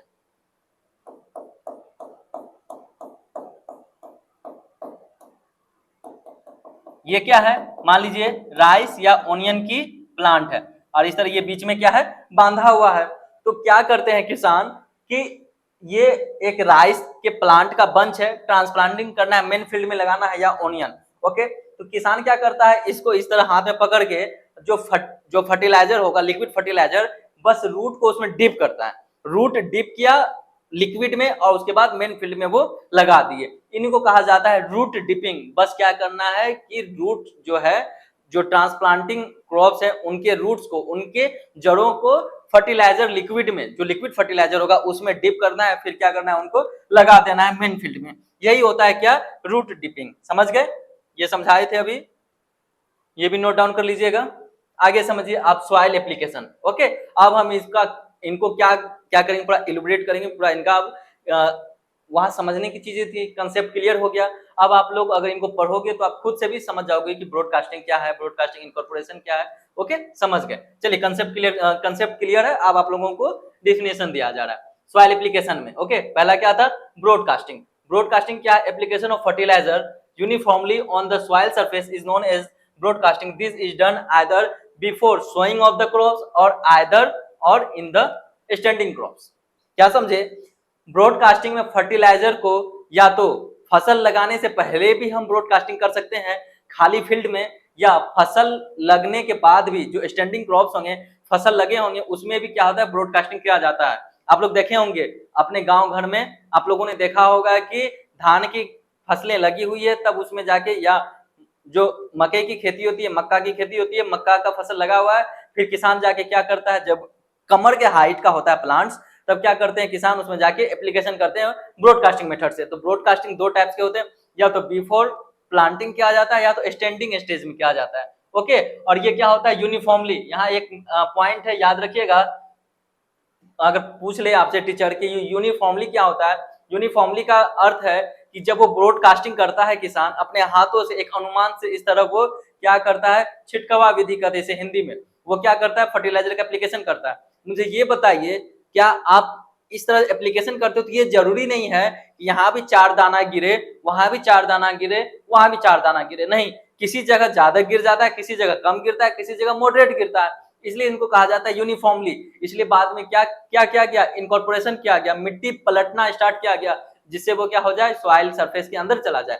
यानी कि यूनिफॉर्मली जहां ज्यादा जाना चाहिए, प्लांट के रूट्स में जाना चाहिए ज्यादा, वहां नहीं जाके प्लांट के रूट से आगे गिरा, जाके 2 प्लांट्स के बीच में गिरा, ना तो वो इस प्लांट का हुआ, ना तो वो उस प्लांट का हुआ। इसी को कहा जाता है यूनिफॉर्मली। और ये डिसएडवांटेज है ब्रॉडकास्टिंग का।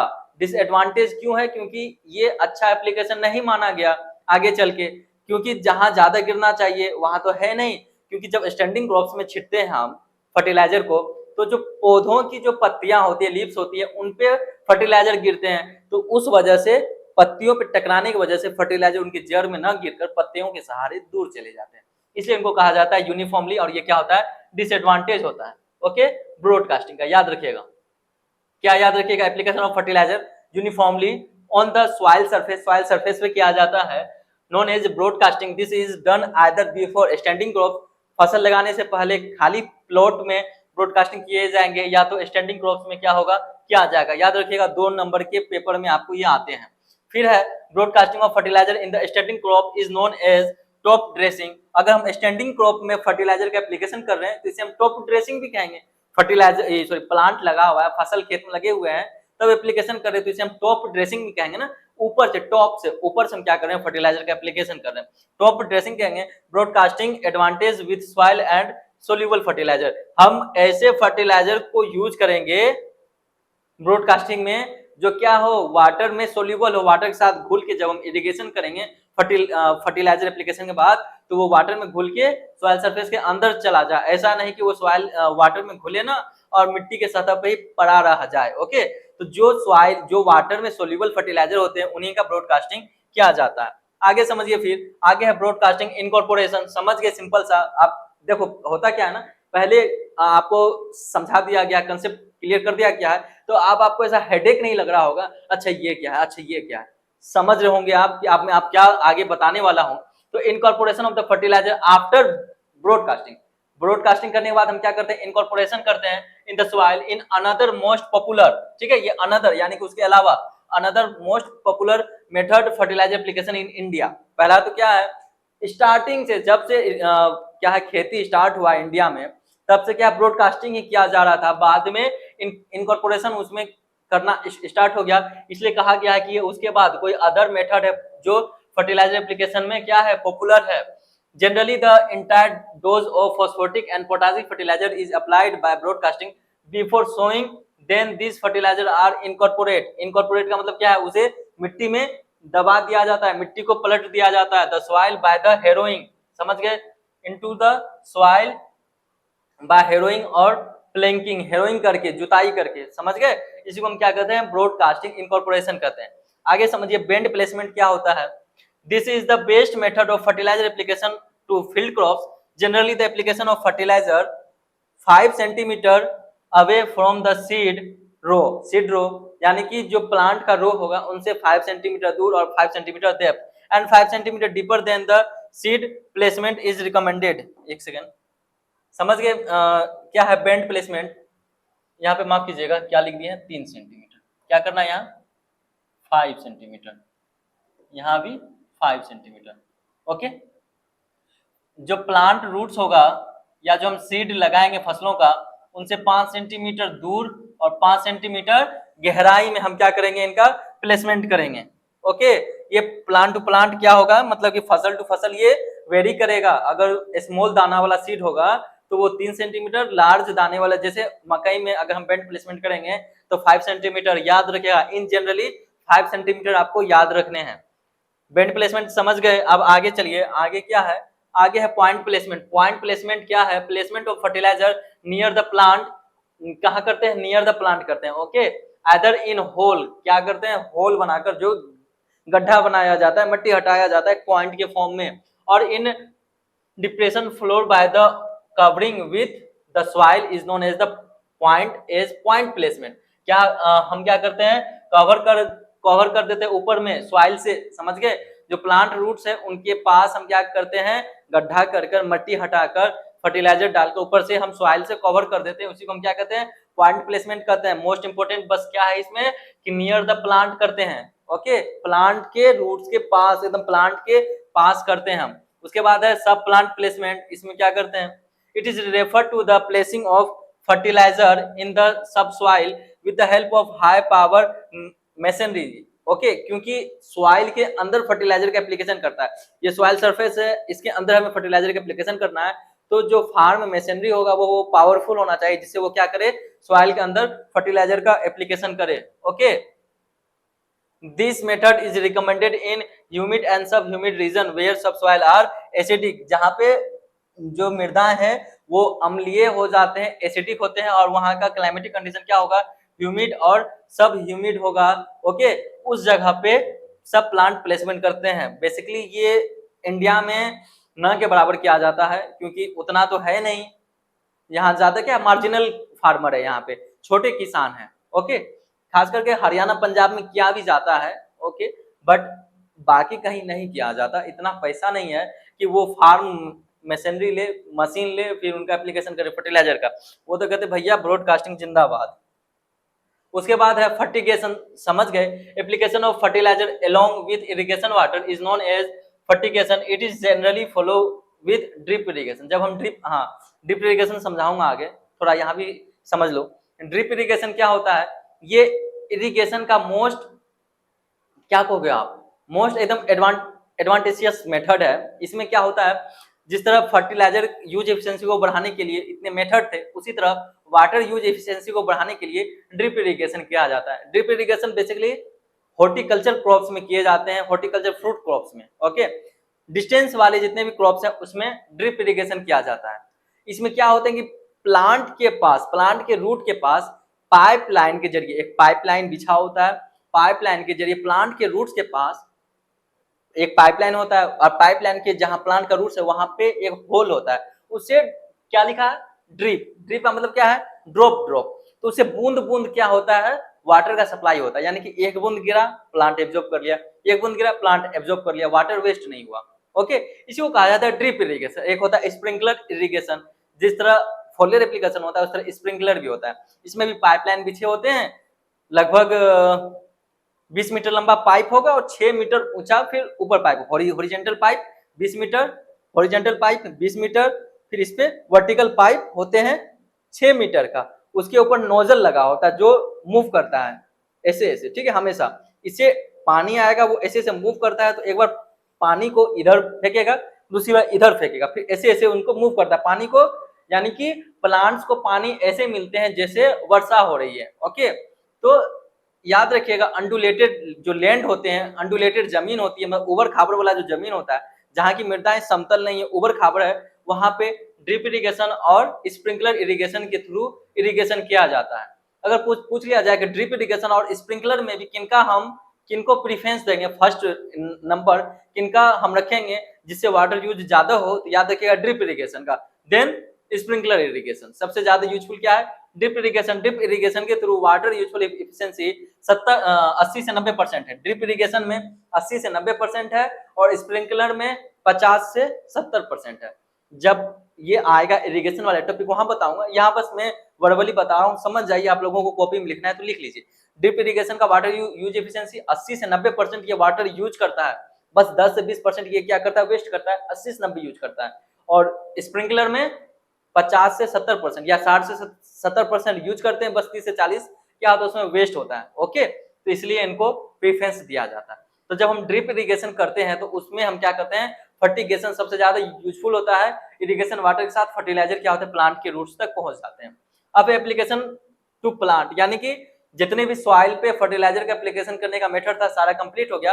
अब क्या है कि हमें क्या करना है, प्लांट पे एप्लीकेशन करना है। तो प्लांट में एप्लीकेशन करने का पहला क्या था, रूट डिपिंग।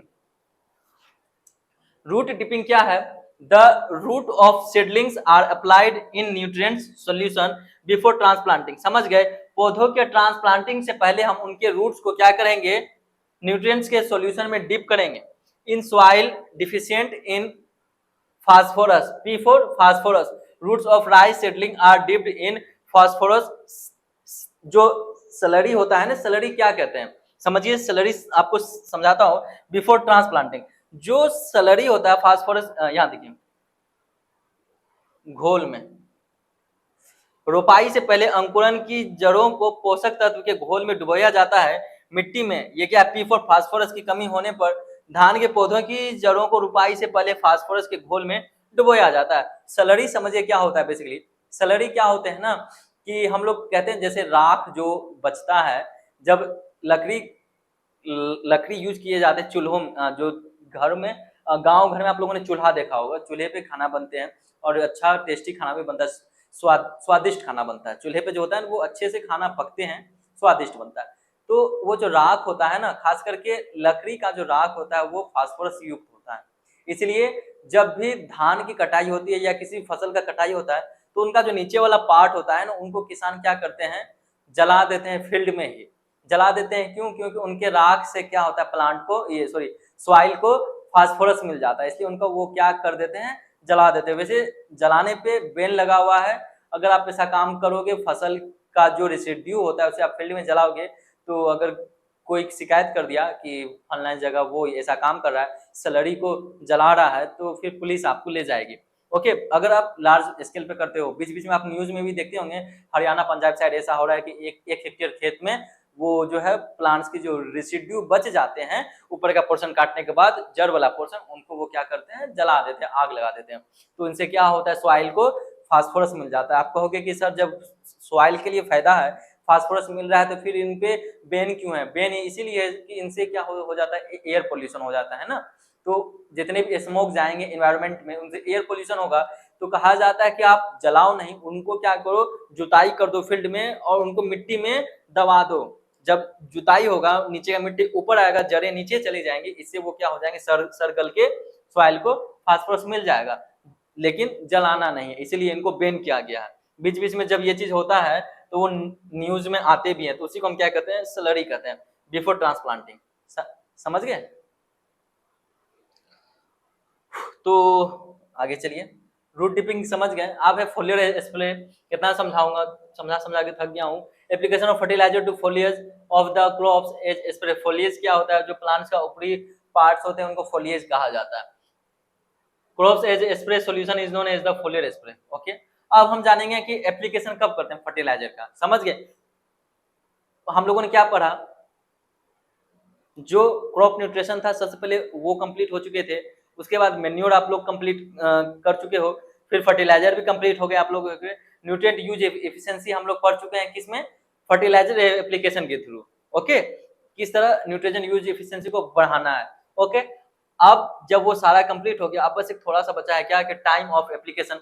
फर्टिलाइजर को हम कब एप्लीकेशन करेंगे, कब एप्लीकेशन करना है, दिन में करना है, रात में करना है, शाम में करना है, सुबह में करना है, कब करेंगे। तो आइए समझते हैं, खास करके याद रखिएगा, फर्टिलाइजर का एप्लीकेशन खास करके इवनिंग टाइम में करना चाहिए। रीजन क्या होता है, अगर आप सुबह में फर्टिलाइजर एप्लीकेशन करते हो, फोलियर एप्लीकेशन या फर्टिलाइजर का एप्लीकेशन करते हो सॉइल पे एबव द सॉइल सरफेस, तो क्या होता है, जब आप दिन के टाइम में करते हो तो सारे दिन क्या होते हैं, पक्षियां जो है वो फील्ड में घूमती है कीड़े मकोड़े के लिए, खाने के लिए। ओके, फिर जो मवेशी होते हैं, जानवरें होते हैं, जानवर होता है, वो भी ग्रेजिंग करता है, घास पत्ते वगैरह वो खाते हैं। अगर आप फोलियर एप्लीकेशन किए प्लांट पे, तो उससे क्या होगा, उस पर फर्टिलाइजर लगा हुआ है, उर्वरक लगा हुआ है, और फर्टिलाइजर क्या होता है, एसिड क्या होता है, टॉक्सिक होता है। तो जो अगर उसे कोई भी जानवर या मवेशी खाएगा, तो इससे क्या होता है, मरने का खतरा होता है, मर जाएगा वो। अगर आप इसी तरह फिर क्या करते हो कि फर्टिलाइजर के एप्लीकेशन किए सॉइल सरफेस पे या प्लांट के लीफ पे ही फोलियर एप्लीकेशन किए हो, तो अगर जो जो पक्षियां हैं, वो उनको नहीं पता है ना, वो ग्रेन्यूल खा गई 2-4 यूरिया का, तो पता चला खत्म है, उनका कहानी ही खत्म है। या अगर उस पे फर्टिलाइजर के एप्लीकेशन के फोलियर के थ्रू वो पानी समझ के पी जाए, अगर है लीफ पे टिका हुआ है, पानी समझ के पी जाए, 2 सेकंड में कहानी खत्म है। इसीलिए कब करते हैं, इवनिंग टाइम पे करते हैं। क्यों इवनिंग टाइम पे एप्लीकेशन करेंगे, सारे के सारे जो पशु पक्षी है, जानवर है, वो अपने घर चले जाते हैं, पक्षियां अपने घोंसले में, मवेशी अपने घर चला गया। तो शाम में एप्लीकेशन करने से क्या होता है, रात में एनवायरनमेंट ठंडा होता है, कुछ ओस भी गिरते हैं, तो इनसे क्या होता है कि प्लांट की जो पत्तियां हैं वो सारे के सारे फर्टिलाइजर जो कि लिक्विड फॉर्म में होंगे उनको एब्जॉर्ब कर लेगा। और जो सॉइल एप्लीकेशन के थ्रू दिए हैं, तो ओस भी गिरता है, थोड़ा सा एनवायरनमेंट ठंडा होता है, वो सॉइल में घुल जाता है और वो नीचे चला जाता है। और जब फिर से सुबह होगा पशु पक्षी आएंगे तो उनको फिर कोई दिक्कत नहीं होगा। इसलिए फर्टिलाइजर का एप्लीकेशन खास करके इवनिंग टाइम में किया जाता है। ओके, 4-5 बजे के बाद। आइए हम इनका एप्लीकेशन कब करते हैं, टाइम ऑफ फर्टिलाइजर एप्लीकेशन, उर्वरक प्रयोग का समय। तो पहला क्या है कि हम ये देखेंगे किस टाइप का न्यूट्रिएंट्स है, लिक्विड है या ग्रेन्यूल्स है या पाउडर है, पाउडर के फॉर्म में है। फिर किस प्रकार का सॉइल है, अगर सैंडी सॉइल है तो 3 बार करेंगे, यानी सैंडी मतलब बालू वाला मिट्टी है, और क्ले सॉइल है मतलब चिकनी मिट्टी है, तो 2 बार वहां पे एप्लीकेशन करेंगे। फिर duration and type of crop, duration कितना होना चाहिए और किस प्रकार के फसल है उस पर डिपेंड करता है।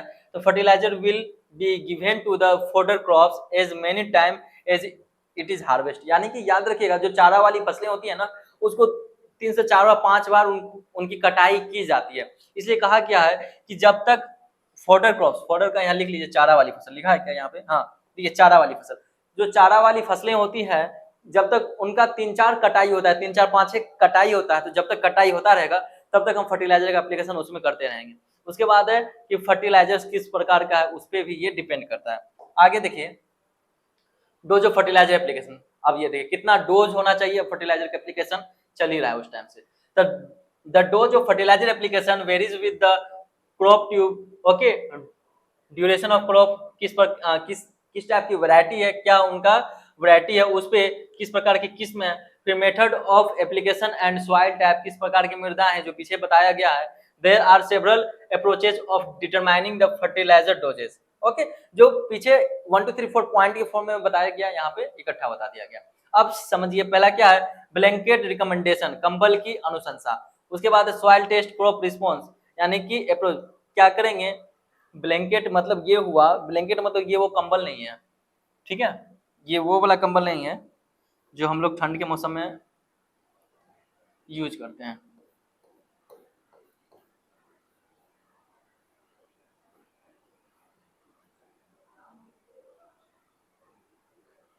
यहाँ पे ब्लैंकेट का मतलब ब्लैंकेट ही रखिए। ओके, पहला है ब्लैंकेट रिकमेंडेशन, फिर है दूसरा कि सॉइल टेस्ट क्रॉप रिस्पॉन्स, यानी कि हम सॉइल की टेस्टिंग करेंगे, फसल उसमें किस प्रकार अपना रिस्पॉन्स दे रहा है, फसल अच्छे तरीके से जो है सॉइल से वो न्यूट्रिएंट्स एब्जॉर्ब कर पा रहा है या नहीं, तो वो चीज करेंगे। फिर है डायग्नोसिस रिकमेंडेशन, इंटीग्रेशन सिस्टम, इसको ड्रिस शॉर्ट में कहा जाता है, ये अप्रोच है। फिर क्या है क्रॉप मॉडलिंग, क्रॉप मॉडलिंग, फसल किस प्रकार का है, किस प्रकार उनका मॉडल है, तो उस टाइप से। सिंपल सा मैं आपको बताऊं तो ये आपके लिए ये जो अभी लास्ट का पॉइंट है ना ये उतना इंपॉर्टेंट नहीं है, बट ध्यान में रखिएगा कि हमें क्या क्या ध्यान में रहना चाहिए। पहला क्या ब्लैंकेट रिकमेंडेशन है, फिर हम सॉइल टेस्ट करेंगे कि क्रॉप उनमें कैसा रिस्पॉन्स कर रहा है, फिर डायग्नोसिस करेंगे, फिर उसके बाद क्या है क्रॉप मॉडलिंग देखेंगे, क्रॉप का मॉडलिंग कैसा है। जो इंपॉर्टेंट था वो आपके लिए क्या था, ये सबसे ज्यादा इंपॉर्टेंट था। ओके, कि न्यूट्रिएंट्स किस प्रकार के हैं, सॉइल किस प्रकार का है, सैंडी है तो 3 बार देंगे, क्ले है तो 2 बार देंगे, ड्यूरेशन क्या है और फसल का प्रकार क्या है, फिर क्या है टाइप ऑफ फर्टिलाइजर। ओके, तो ये यहाँ तक जो था वो मेन था। और अब आपका यहाँ पे क्या है यूनिट सेकेंड वो कंप्लीट होता है। एग्रोनॉमी 111 जो सब्जेक्ट कोड है आप लोगों का, फंडामेंटल ऑफ एग्रोनॉमी, जिसका सब्जेक्ट कोड एग्रोनॉमी 111 है, उसका unit second crop nutrition, fertiliser manure and nutrient use efficiency यहाँ पे कंप्लीट होता है। टोटल 5 लेक्चर थे यूनिट सेकेंड में, और आप लोग अच्छे से पढ़ भी रहे होंगे और आप लोगों को आई होप मन लग रहा होगा। कॉलेज में आप रेगुलर बेसिस पे क्लासेस चल रही होंगी और आप लोगों को अब हिंदी इंग्लिश में कोई ज्यादा दिक्कत नहीं आ रहा होगा। थोड़ा स्ट्रगल कीजिए, फर्स्ट सेमेस्टर में ज्यादा मेहनत लगता है मैं कहता हूँ, और ज्यादा पढ़ना भी होता है। फर्स्ट सेमेस्टर में ज्यादा पढ़ना होता है, आप देखिएगा ज्यादा पढ़ना पड़ेगा आप लोगों को, ज्यादा इसमें सिलेबस वास्ट भी है। फिर आप जब सेकंड सेमेस्टर में जाओगे तो उसमें कम पढ़ना भी पड़ता है। याद रखिएगा जो ओड सेमेस्टर होता है ना 1 3 5 7, तो इसमें ज्यादा पढ़ना होता है, ड्यूरेशन ज्यादा मिलता है, कम से कम 5-6 महीने का जो है इनका ड्यूरेशन होता है। बट जो सेकंड जो फिर इवेंट होंगे 2 4 6 इवेंट सेमेस्टर, इसमें क्या होता है ड्यूरेशन छोटा होता है, यानी कि 3 से 4 मंथ में आपका सेमेस्टर वो कंप्लीट करवा लेते हैं। फर्स्ट सेमेस्टर 6 महीने तक जाएगा, सेकंड सेमेस्टर वो 3 से 4 महीने में कंप्लीट करवा लेते हैं।